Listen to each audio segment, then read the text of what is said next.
Hello beloved souls, thank you for tuning into the Spiritual Podcasts channel.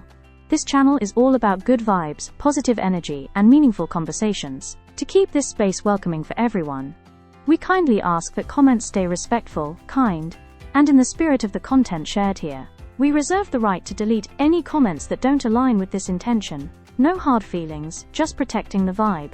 Thanks for being here and spreading the light. Please be cautious of anyone claiming to represent Spiritual Podcast and asking you for money, donations, or personal information. We will never ask you for money through comments, messages, or DMs. All official updates and content come only from this channel. If you see suspicious activity, please report it immediately. Stay safe and thank you for being part of our community. If you enjoy the video and its content, please like, subscribe, share, and comment. Please be kind to other viewers of the channel. The video is about to start. Welcome back to the deep dive. So today we're really going straight to the core of, well, personal change. Yeah, we've got this fascinating source material from a spiritual symposium, SIMESPE. Right, and they call it the Inner Renaissance, which sounds grand, but it's essentially like a roadmap. Exactly, a psychological and spiritual guide for making these really fundamental shifts in your life. And what grabbed me immediately was this universal starting point they talk about. Oh, absolutely.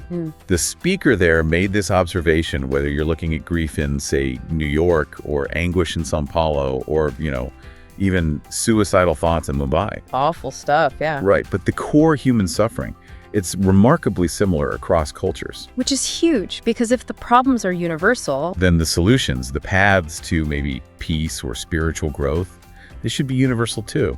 It cuts through all the cultural noise. Okay, so that's our mission today then, to really dig into these universal solutions. But before the Renaissance, there's this big hurdle. The barrier. Why is it just so hard to change, even when we desperately want to? Yeah, why do we get stuck? The sources say it goes way back, right? Yeah. To infancy. It does. It's about how we build up these patterns, psychological defaults, emotional reactions, ways of behaving. We spend years cementing them. Decades sometimes. Right. And then we expect to just wake up one morning and be totally different. Yeah. It doesn't usually work like that. These patterns are deep, often unconscious. So understanding how they formed, that's step one. That's the groundwork for dismantling them, yeah. Okay, let's unpack that. The crystallization, the psychological roadblocks. So the source material talks about this intimacy model. Sounds like it's about our first relationships, family mainly. That's it. How those early dynamics basically set our templates for, well, everything.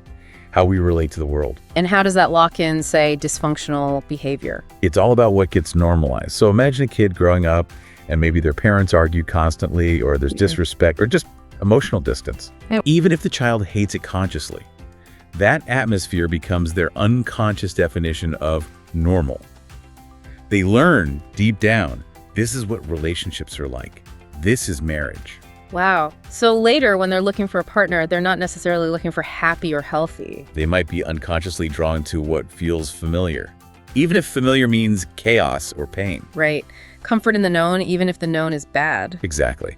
And then the outside world kind of piles on, reinforcing this idea that it can't really change. That's the societal reinforcement bit, like those old sayings. Yeah, precisely. Things like, a fish's child is a small fish. Or that really bleak one, a crooked stick dies crooked. Ooh, they sound so final. They are. They're like these little psychological commands telling you you're stuck. You can't escape your origins or your flaws. And think about how damaging that is if you also grew up hearing criticism. Like you'll never amount to anything. Or you're just going to fail if you hear that enough. It sinks in. And that leads to the self-fulfilling prophecy, doesn't it? Absolutely. That's where the crystallization gets really insidious. You internalize the criticism, carry it like a wound. So you might dream big, want to succeed. But when the chance comes, something inside, it pulls the rug out. You self-sabotage. Not because you can't do it, but because unconsciously you're trying to prove that old criticism was right all along. It's like being loyal to the negative script someone else wrote for you. That's a great way to put it. A loyalty to the wound. And this can lead people to define themselves by these perceived failures. The inadequacy of external definitions part. Yeah. They start using these awful labels on themselves like, I'm just fundamentally flawed, or I guess I don't deserve good things. And the sources mention that sometimes people get this from misreading spiritual ideas. Right. They might take concepts like humility or acknowledging flaws and twist them into a permanent state of being. I am a sinner, therefore I'm incapable of change, unworthy of grace.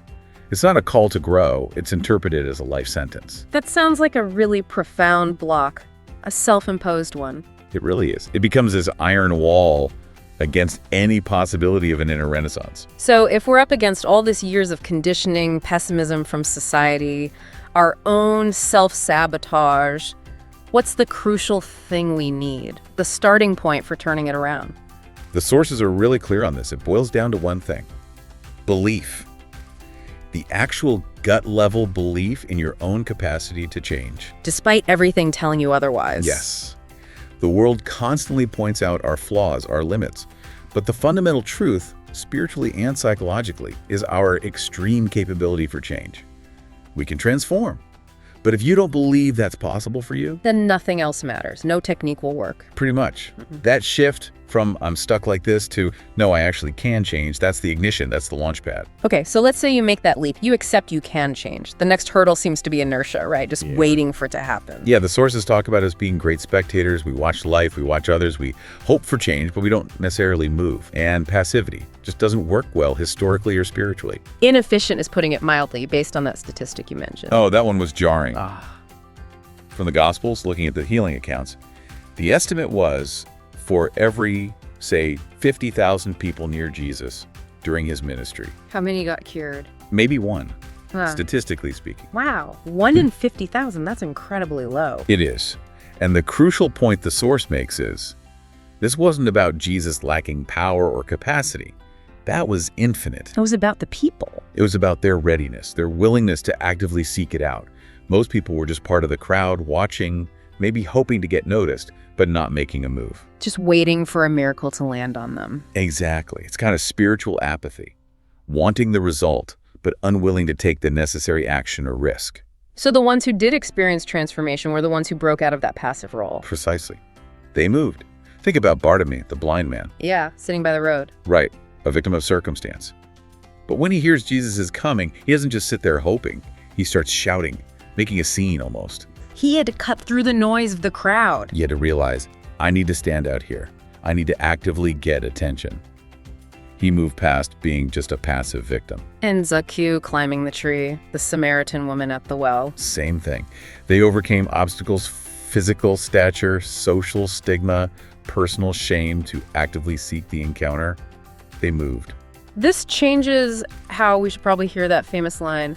Ask, and it shall be given you. Seek, and ye shall find. Knock, and it shall be opened unto you. It sounds less like a gentle suggestion now. Much less.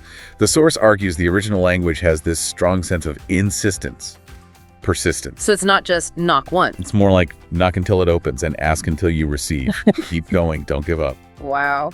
That makes seeking an inner renaissance feel much more active.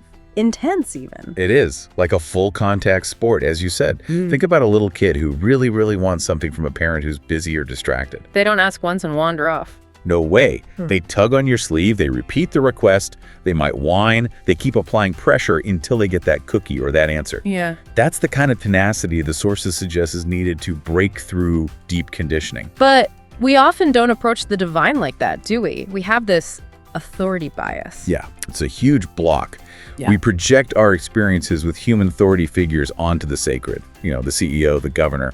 The higher up they are, the more formal, distant, hard to reach they seem. Right, you need an appointment, you need to follow protocol. We assume God is like that, requiring perfect paperwork, maybe a 50-page proposal before granting an audience. When the spiritual reality is the opposite. Completely the opposite, according to the source. The divine came to serve, not to be served by bureaucratic hoops. So that first real movement of the Renaissance, the buskar, the act of seeking, it's an internal journey out of that passive comfort zone. And out of what the source called the zone of Ricardo. Tell us more about that.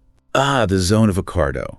It's that place of stagnation, maybe comfortable stagnation. Yeah. You know you need to change. You want sobriety or peace or a better relationship, What? but you refuse to make the actual move. You won't do the uncomfortable thing, put in the effort. It's like you're trying to bargain. Give me the result, but don't make me leave my comfort zone. Which is essentially self-deception, right? Telling yourself you're trying, but not really insisting. Exactly. And the source used a powerful example. Think of a parent whose child is deep in addiction, truly in crisis. All the usual methods have failed. What do? They pray hard. Intensely. Daily. Constantly. They basically fold themselves before God, refusing to let go until something shifts. That level of desperate, tenacious seeking, that's what we need to apply to our own transformation. Okay, so we commit to seeking, we step out of that zone of Ricardo. What happens next feels like an identity crisis. That's a good way to describe it. You're essentially trying to shed that wounded, externally defined self to find the core eternal spirit within, the one made in God's image. And this kicks off the battle of voices. Right.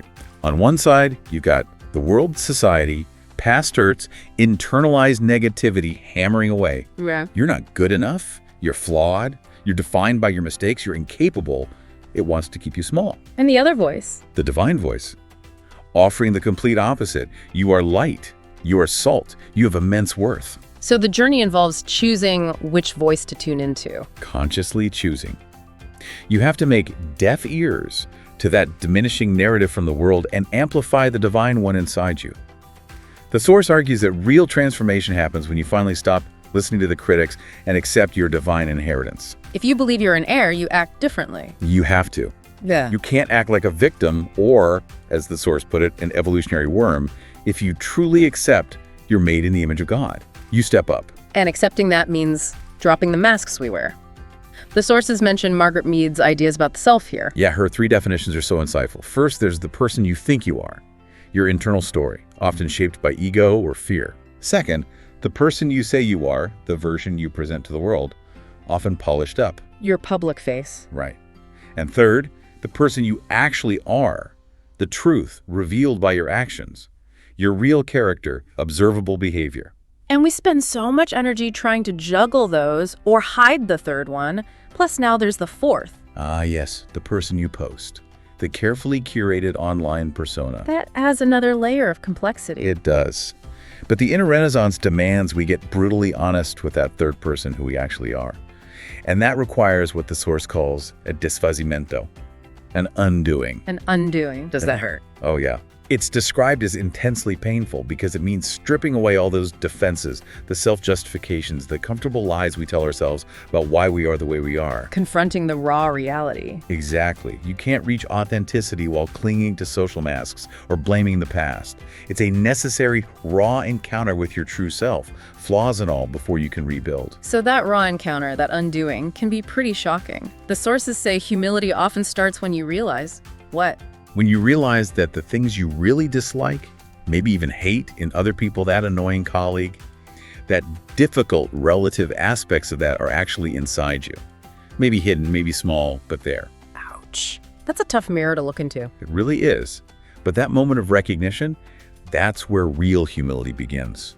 And it opens the door to forgiveness, both of others and yourself. Maturity, the Force suggests, is about shifting your focus. From blaming outwards to looking inwards. Exactly. Less focus on what the world did to me or what Ricardo did, and more on how am I managing my own internal state? How am I choosing to respond? It's about self-regulation. This changes the whole conversation around trauma then. The sources aren't denying the pain. Not at all. Trauma is real. It's universal. But the critical question shifts. It's no longer just what happened to you that keeps you stuck in the past as a victim. So the mature question is, what are you going to do with what happened to you?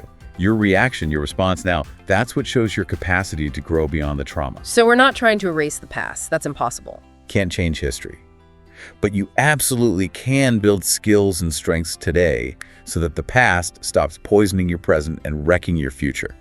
If yesterday's pain is still running the show today, you haven't moved past it yet. The sources praised people who achieve non-repetition, like breaking cycles of abuse. Yes, someone who suffered terribly, but makes that incredibly difficult choice not to inflict the same pain on others. That shows real grandeur, breaking the chain. But there's a higher goal. The spiritual aim is even higher. Non-repetition is vital.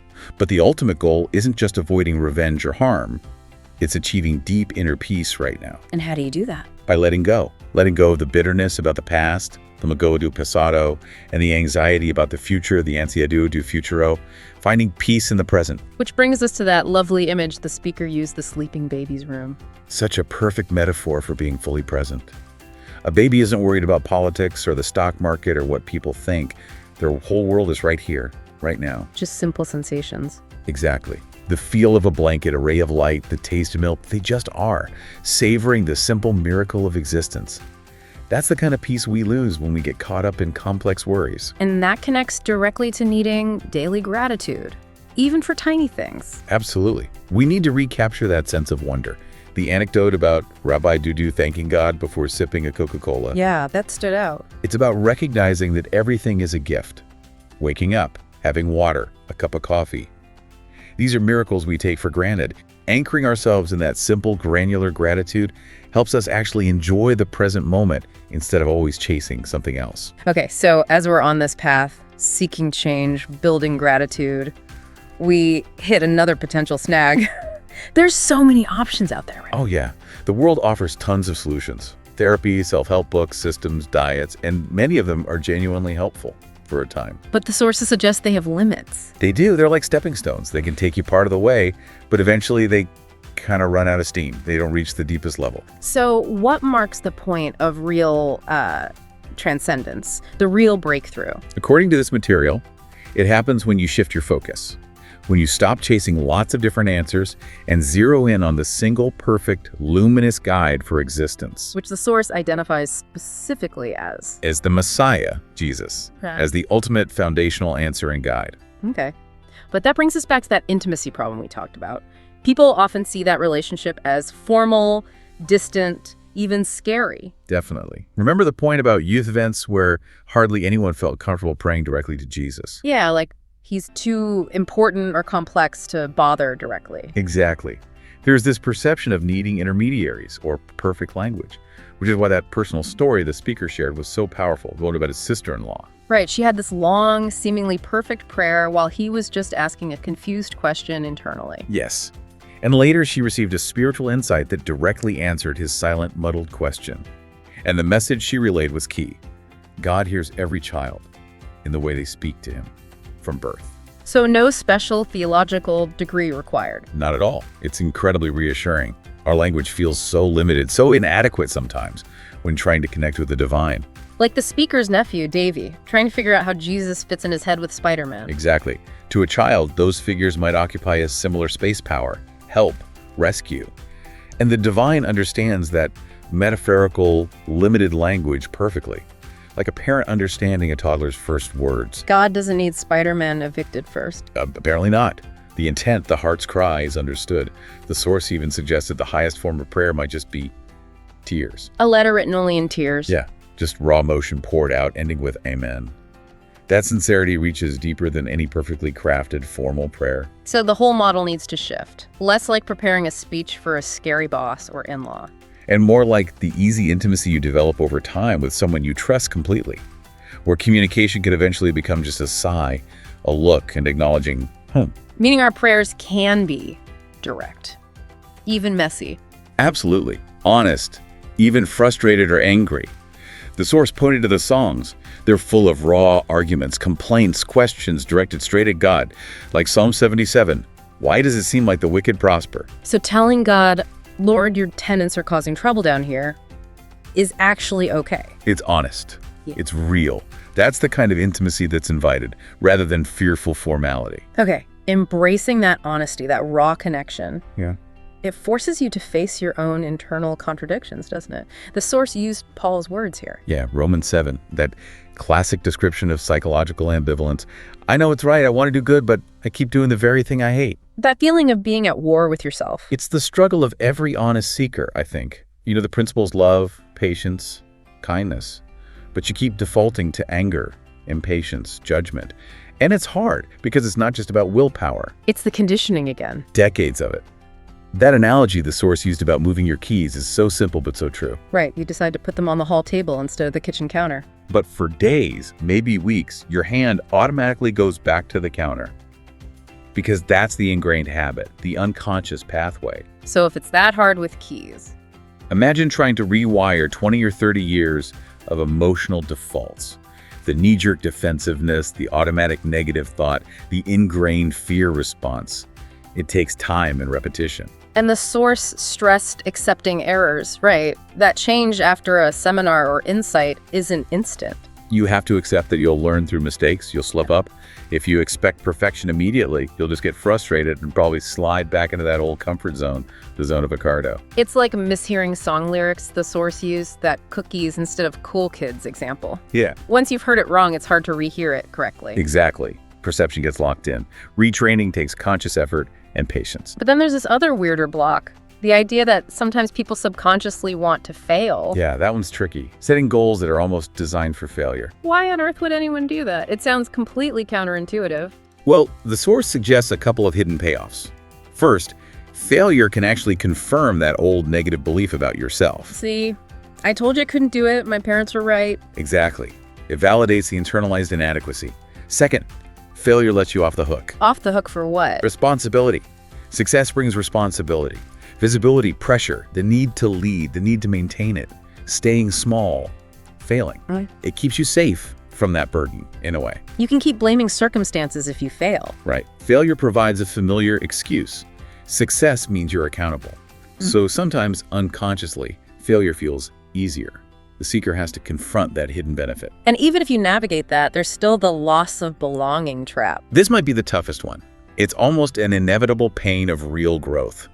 When you genuinely start to change, maybe get sober, find emotional stability, prioritize peace. And your old crowd doesn't. Exactly. If your whole family or social circle is built around dysfunction, addiction, negativity, your growth makes you an outsider. You become the stranger. And you face ridicule. Who do you think you are now? That's the classic line. It's incredibly painful because you're losing your tribe, the only belonging you've known.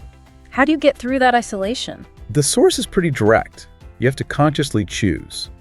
Choose potential greatness, even if it means temporary exclusion, over leveling yourself down just to fit in with a group that's holding you back. For dignified solitude for a while. Over compromising your soul to stay in a toxic environment? Yes.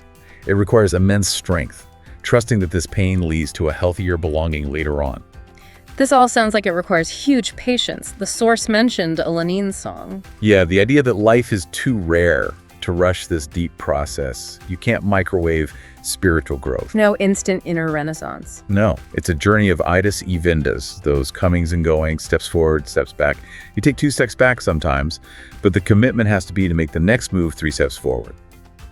Patience stops the setbacks from becoming a full retreat. So when those setbacks hit hard, when the suffering feels overwhelming, what's the usual human reaction? We tend to scramble for external help first, right? Yeah. Call a friend, look for a therapist, maybe grab a drink, search online. Trying to fix it from the outside. Yeah. And the source offers this really simple, almost countercultural advice. Which is? Seek God first.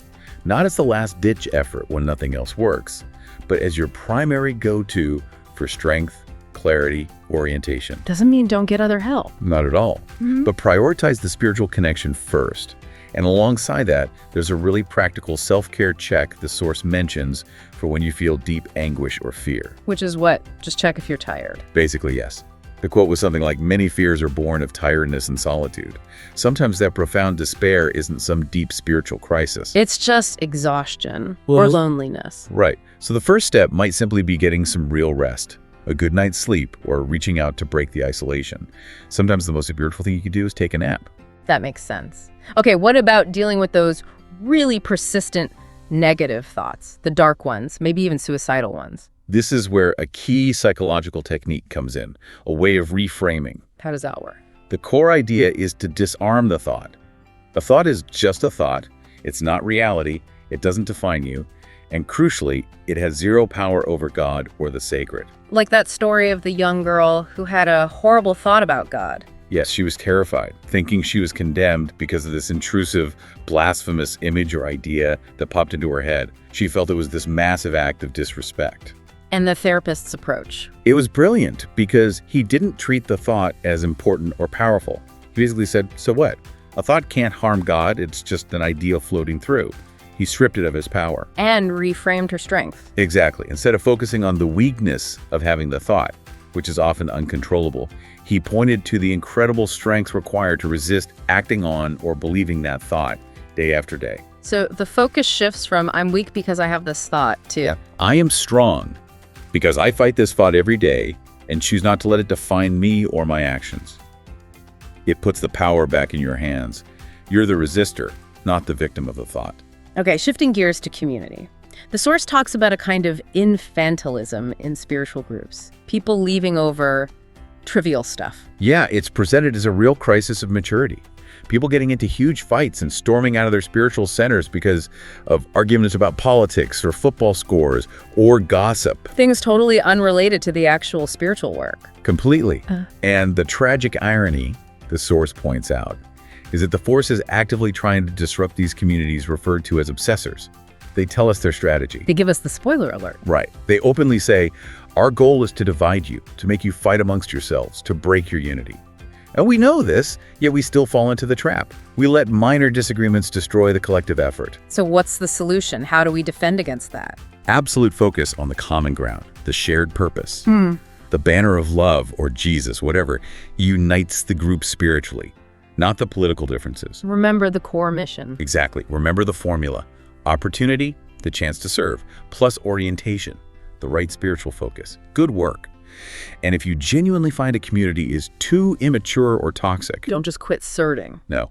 The mandate is find another group or even start one yourself, but never stop the work. Defend the unity of purpose, always. Let's look inward again. The source uses this term auto-obsession, meaning we obsess ourselves. Yeah, the idea is that often we are our own worst enemy, more effective at sabotaging ourselves than any external force. That dark joke about the demon taking a vacation because we're doing such a good job on our own. Ouch. How does this auto-obsession show up?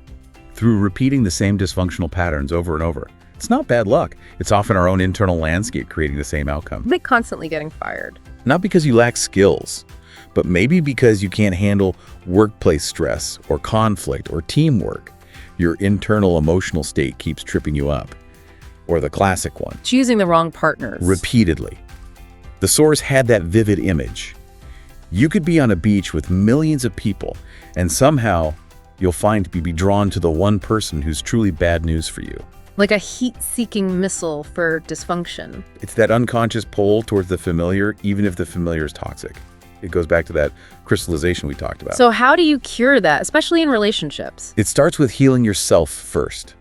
Learning what respect actually feels like by demanding it from yourself, building self-worth from the inside. And the source had some tough advice here. Better to be alone than. Better dignified solitude than being an effective wasteland for someone else, a place where they just dump their needs or toxicity onto you because you allow it out of your own neediness. That requires real self-sufficiency. Absolutely. If you can't stand your own company, if you dread being alone on a Saturday night, how can you build a healthy relationship? You need to be okay on your own first.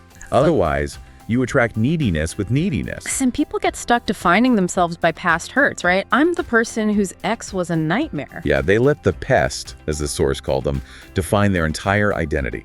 Forgiveness, in this context, is about reclaiming your identity. Asking, who are you, apart from that bad experience? Exactly. Who were you before the pest? Who are you now? Define yourself by your inherent worth, your potential, your spirit, not by the wounds someone else inflicted. Which loops us back, finally, to that pain of belonging during growth. It's temporary, but real. It's a necessary shedding of skin. As you grow, you inevitably become incompatible with old groups or dynamics that are stuck in negativity or addiction or bitterness. If the group won't grow with you, you have to be willing to walk a different path, even if it means temporary exclusion.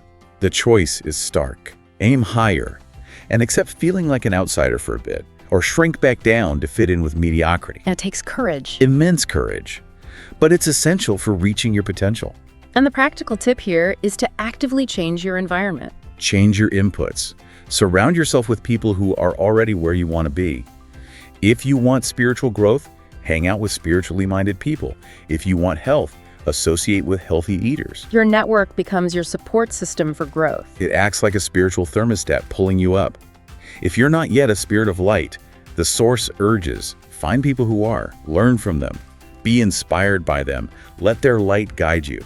Hashtag outtag outro. Wow, we've really covered a lot in this deep dive on the inner renaissance, from, tackling those deep-seated patterns from childhood. Right, through the whole psychological battle, the ambivalence, the need for active seeking. To the importance of insistence, finding real intimacy, and managing that painful but necessary loss of belonging when you grow. It's definitely a journey. The sources emphasize it's not linear. Those idas, evendas, the comings and goings are part of it. We stumble. But the ultimate destination, they suggest, is inevitable, this angelitude. Yeah, the idea that humanity is fundamentally condemned to love, peace, and the light of God. We can resist it, delay it, but ultimately that's our trajectory. Okay, so for our final thought for you, the listener, to take away, it comes back to your uniqueness. That mind-blowing fact the source highlighted. Every single person has a unique fingerprint, unique DNA. Yeah. You are utterly, completely distinct in all of history. Which means? It means God knows you. Individually, intimately, unconditionally. The source quotes, "Before you came to life, I already knew your name." That's profound. It is. So here's the provocative question the source leaves us with. Given that profound, divine, unconditional knowledge and acceptance of your unique worth, why do we still give so much power to the fleeting, negative, often superficial judgments of the world? Why do we prioritize the world's criticism over God's acceptance? Exactly. That choice, that refusal to fully accept our inherent, unique, divinely known worth in favor of worrying about temporary opinions. The source suggests that is the deepest root of our pain. The inner renaissance truly begins when you decide, finally, to believe what God knows about you instead of what the world doubts. Thank you so much for tuning in. I appreciate your time, and I look forward to sharing more with you soon. Until next time, take care and have a wonderful and blessed day.